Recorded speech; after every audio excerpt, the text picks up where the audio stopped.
Good evening, everyone. Good evening. It's so wonderful to be here, and I am so grateful to Dr. Kiva Harper for asking me to participate in this wondrous event. I'm just delighted, and I'm always delighted to talk about Charles Chesnutt. Yes, you had to laugh about that rabbit foot, and Chestnut would have been pleased that you're laughing about that because he meant for his audience to laugh. And every time I read it, I have to smile on that one. This evening, my title is a very simple one, Charles Chesnutt and the Appropriation and Preservation of Folklore. Charles Waddell Chestnutt is the first African-American writer to use folklore in serious literature. Writing in the local color tradition of the 1880s, which emphasized stories about particular regions of the United States, Chestnutt began creating stories about North Carolina. Born free in Cleveland, Ohio in 1858, he and his parents moved back to their home in Fayetteville, North Carolina after the Civil War.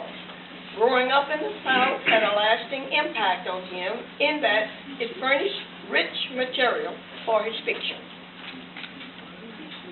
Hateful and Wellington became pseudonyms for Fayetteville and Wilmington, the city nearby. The young Chestnut heard stories about slavery from newly freed African Americans and witnessed during Reconstruction the passing of the 13th, 14th, and 15th Amendments. Before he left Fayetteville at 23, he had experienced racial discrimination firsthand. Therefore, it is not surprising that Chestnutt's characters, settings, themes, and institutions reflect North Carolina's cultural milieu. In North Carolina, he heard stories about conjuring, goofering, and subhuman life of slavery firsthand from ex-slaves. The Conjure woman, published in 1899, contained 7 local color dialect stories, including The Goofed Grapevine, first published in the Atlantic Monthly in 1887. My purpose is to discuss Chestnutt's appropriation and preservation of folklore. Folklore, a rather difficult term to define, to get a handle on. So I have a broad generalization here that I think I could work with. Generally means the material passed on by tradition, either by word of mouth or by custom and practice within a region or a culture, or it could be about a region or a culture. It includes superstitions, ghost stories, legends, myths, you name it, sayings, whatever, all fall into the great category of folklore. The art of conjuring in Chestnutt's Conjure Woman seems to fit this description. In an article titled Superstition and Folklore of the South, Chestnutt states that the concept of conjuration, or goofer, this is a quote from him, most likely derived from African religious practices and social customs brought to America by African slaves. Certain features, too, suggest a distant affinity with voodooism, he says. Chestnutt claims that over a period of time, conjuring became mixed up with the witchcraft and ghost stories of the white man's folklore and gathered a bad reputation. Chestnutt continues by stating that in the old plantation days, the beliefs and practices of conjuring flourished vigorously. Though discouraged by the Great House, their potency was well established among the blacks and the poor whites. Giving Joel Chandler Harris high praise for his collection of animal folk tales, Chestnutt notes that little or no attention had been given to conjuration, as he calls it, and that information concerning it seemed to have almost disappeared. Chestnutt believed that although the practice was used among unlettered folk, that it was powerfully imaginative and therefore suitable for writing fiction, and perhaps suitable for studying sociology too, he said. In a journal entry on May 29, 1880, Chestnutt declared that he must write a book, and if he writes, it will be for a high holy purpose. that high holy purpose was to write, to do something about the awful way that African Americans were treated at the time. It is the Negro's responsibility, he says, to prepare for recognition of equality and to get white people to change their negative feelings about them. According to him, it was the black writer's task through literature to, and quoting, to accustom the public mind to the idea while amusing whites unconsciously, step by step, to the desired state of feeling. And this desired state of feeling, of course, was to try to change attitudes so people would think positive about African Americans. As a creative writer blossoming in the 1880s, Chestnutt believed that he could use folklore to accomplish the job and to stem the tide of a racist thinking depicted by the plantation school writers, such as Thomas Nelson Page and other blackens. The thinking was that slavery was a benevolent system, and that slaves wished for the good old days again. In his article, Postbellum Pre-Harlem, Chestnutt accuses Page of, and I'm quoting, disguising the harshness of slavery under the mask of sentiment. He reminds us that the trend of public sentiment was unfavorable to the Negro at that time. Thus, Chestnutt appropriates conjuring as folklore in his writing of the Conjure woman in order to achieve his goal of educating the white public of the inhumanity of slavery, and in doing so, attempt to change the negative attitudes toward African Americans. In the Gooford Grapevine, the first story in the book, we see Chestnutt's strategy working to deceive the reader into thinking that this is an Uncle Remus story. Like Uncle Remus, there is an old ex-slave, Uncle Julius, relating what seems to be a humorous folk tale to white listeners. The listeners, though, were not this one child, unlike Harris's tale, but a logical thinking businessman from the North and his wife Annie. And you just heard something read about this couple and why they came and that Annie was poor and so forth. John intends to buy the vineyard and the plantation on which Uncle Julius lives and sells grapes from the vineyard to survive. Uncle Julius intends to stop the potential buyer by convincing him that the vineyard is Gooford's. Here the author first introduces conjuring.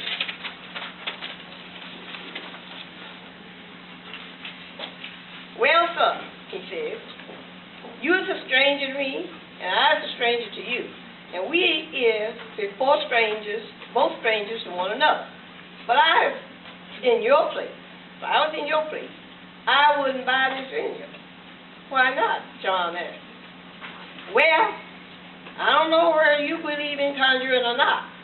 Some of the white folks don't, or they say they don't. But the truth of the matter is that this here old vineyard is Gooford. Is what? I asked, not grasping the meaning of this unfamiliar word. It's Gooford, conjured, bewitched. In his journal entry, in the Gooford Grapevine, that's the first one here I've said. Okay, kind of losing my passage here.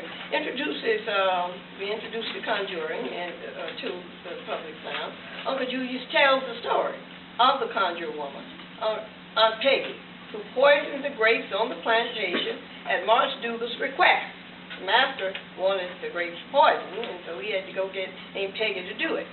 After a few slaves died from eating the poisoned grapes, the other ones on the plantation stopped the stealing. When a new slave, Henry, is purchased to tend the vine, but not informed that the grapes are poisoned, he eats them and becomes ill. He was immediately taken to Aunt Peggy, who removed the goofer and instructed Henry to rub grape juice on his head to protect himself from the poison. The grape juice causes old Henry's health to improve with the grapes in the grape season, and He deteriorates in the winter when the grapes are out of season. When Omar's Jubal realizes this transformation, he sells Henry in the spring and buys him back in the fall. He sells him for $1,500. And the inhuman practice of selling him twice a year continues as long as Henry dies. And he eventually dies because somebody from the north who knows technology, or who said he did, was able to use his technology. He killed the vine, and poor old Henry dies. The Gopher grapevine sets the tone for the rest of the Conjure woman. Uncle Julius is not a simple-minded, unintelligent old man. Chestnutt uses him to highlight the themes of inhumanity of a system that enriched plantation owners by treating people like objects. The master did not care that slaves died because of goofering of the grapevine, nor did MacDougall care about disrupting Henry's already compromised life by the buying and selling of him on a seasonal schedule. A common practice of dehumanizing the slaves by selling forcing a separation between them runs through most of the stories. In Poor Sandy, the protagonist suffers this fate twice. The master trades Sandy's wife for a new woman, and Sandy falls in love with the new woman, but finds out later that his master is going to hire him out. Sandy does not want to be separated from his wife, so he gets her, a Conjure woman also, to turn him into a tree to ensure stability. But the master loans the new woman out. Chinny is her name, and she goes to another plantation. When she returns, the tree has been cut down, and Sandy has been destroyed. So in other words, they were separated there for life. In Hot Foot Hannibal, Uncle Julius tells of another tragedy caused by forced separation. When the plantation master sells Chloe, separating her from her lover, Jeff commits suicide. Chloe eases her grief by returning to the willow tree where she and Jeff used to meet every night. Suspect is Pickaninny, that you just heard about, supposedly had a kind master, but separates her from her baby.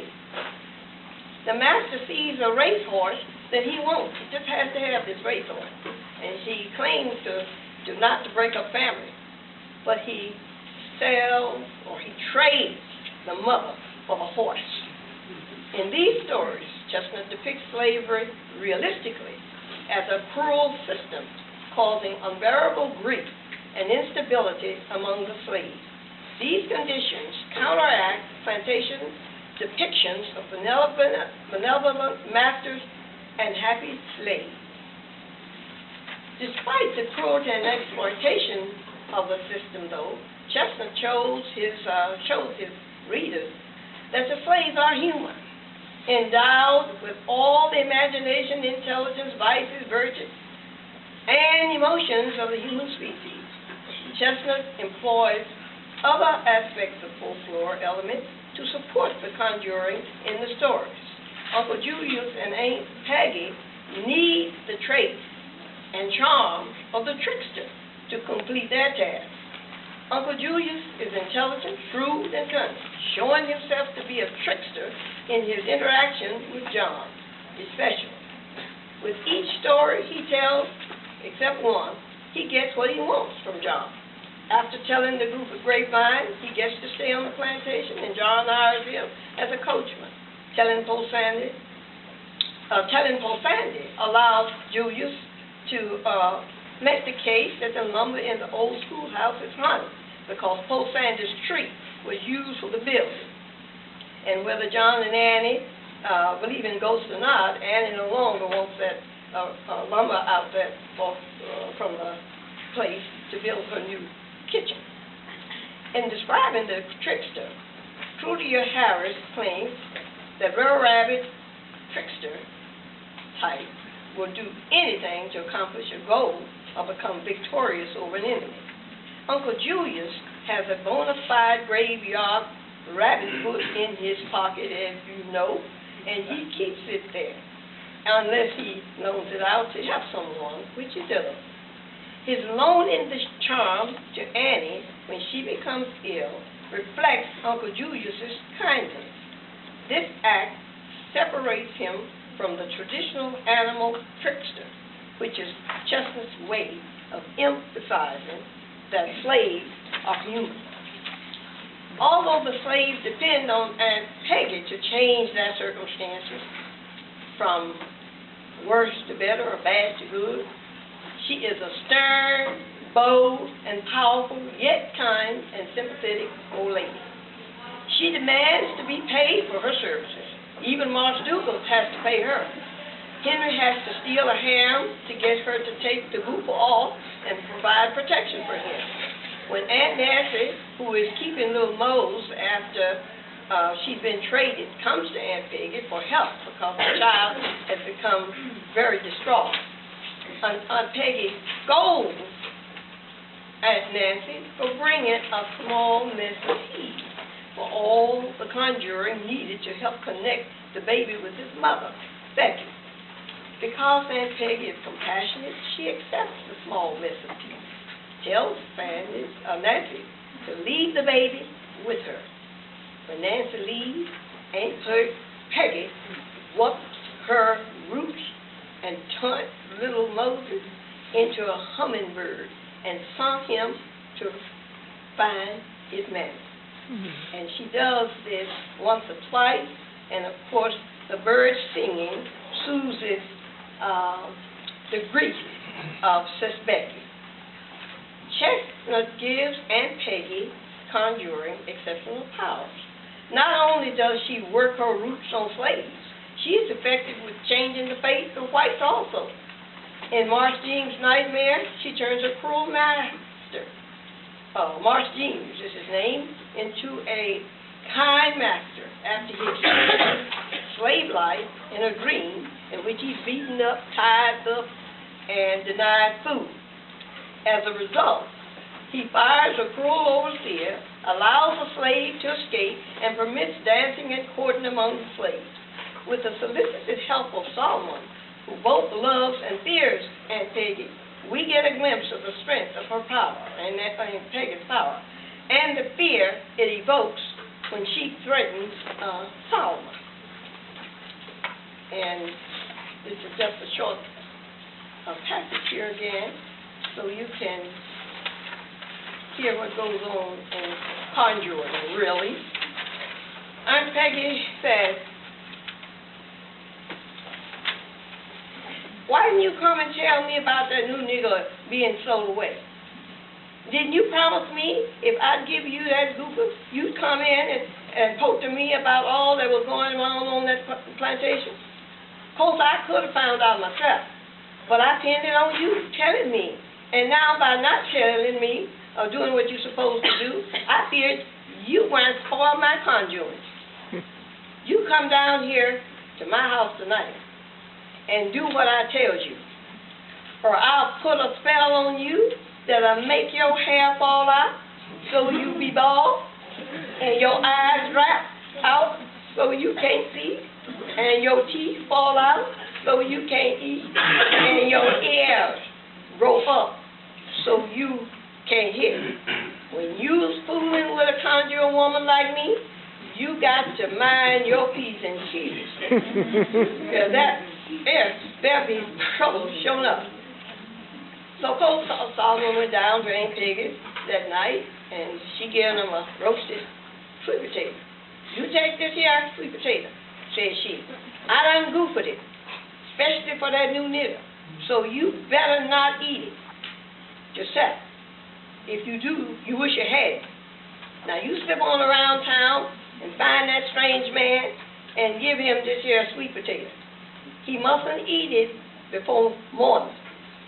He must eat it before morning, sure. If he don't want to eat it then, if he doesn't do that, he'll be sold away to New Orleans. But folks in the powder rolls catch me, Aunt Peggy. What am I going to do? The powder rolls ain't going to catch you. But if you don't find that nigga, I'm going to get you. I'm going to get you. And if you find him, you find me worse than them paddle rollers if you don't do what I say. The big question in this, that ends up conjuring, but you see, Aunt Peggy is a powerful woman, and the slaves are scared of her, and everybody else is too. The big question is, did the Conjure stories bring about the changes in white breeders toward African Americans as Chestnut wished? My answer to that question is ambivalent. Although Chestnut himself was disappointed with the meager effect of his stories on white America, he did start the thinking that influenced other black writers to continue the use of folklore. The differences that we see between John and Annie at the end of Sis Beckett's Pinkett may well have reflected the attitudes of the readers at the turn of the century and even now. John did not take the story seriously. They were purely entertainment for him. He reacts to the episode of the separation of mother and child with Stephanie and Junior's fairy tale. His attitude was probably a reflection of Chestnut's readers and maybe even readers today. However, Annie has a different view that appealed to some people. Addressing John, she explained, "Why, John, the story bears the stamp of the truth, if ever a story did." Obviously, Annie understands the meaning and the purpose that Chestnut wants to get over. She goes on to say, the story is true to nature and might have or did happen 500 times during those hard days before the war. Of course, she's referring to the inhumanity of breaking up the families and killing people and beating them as the overseer does in Morris Jeans and as Morris Jeans does in Morris Jeans' Nightmare. Also, she understands better than John Uncle Julius's belief in conjuring and in the protective power of the rabbit foot. She shows her faith in the effective aspects of human existence and understands a person's desire to escape horrible, uncontrollable conditions. She accepts Uncle Julius's rabbit foot while she is alien. And even John, a strong rationalist, senses that it might have had something to do with her recuperation. According to Donald Schaefer, the Conjure Woman reveals the power of an African-American folklore,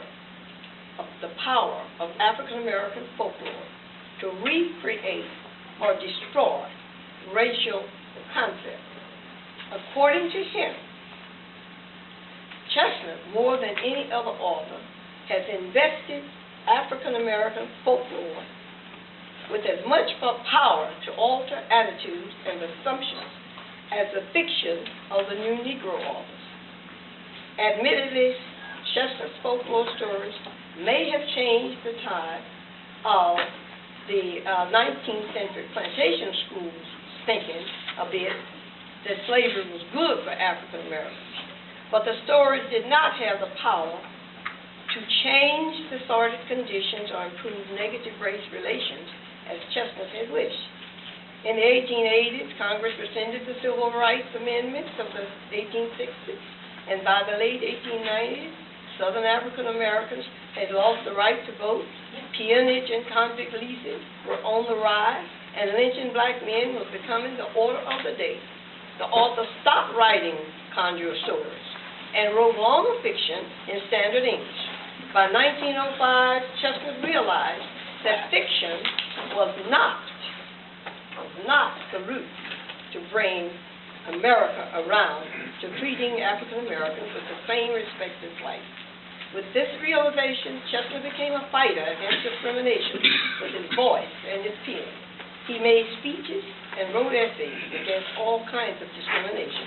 Peonage in the convict lease system, disenfranchisement, the legal system, just to name a few. Donald Schaefer's article shows appreciation for Chestnut's folklore and a strong advocacy for Chestnut's appropriation and preservation of it. Although I doubt the power of the use of folklore being able to change attitudes. However, the importance of Chestnut's Conjure Woman is likely to have a long history, not only in literature, but in other disciplines as well. Camilla Martin's article, Caroline's Nightmare,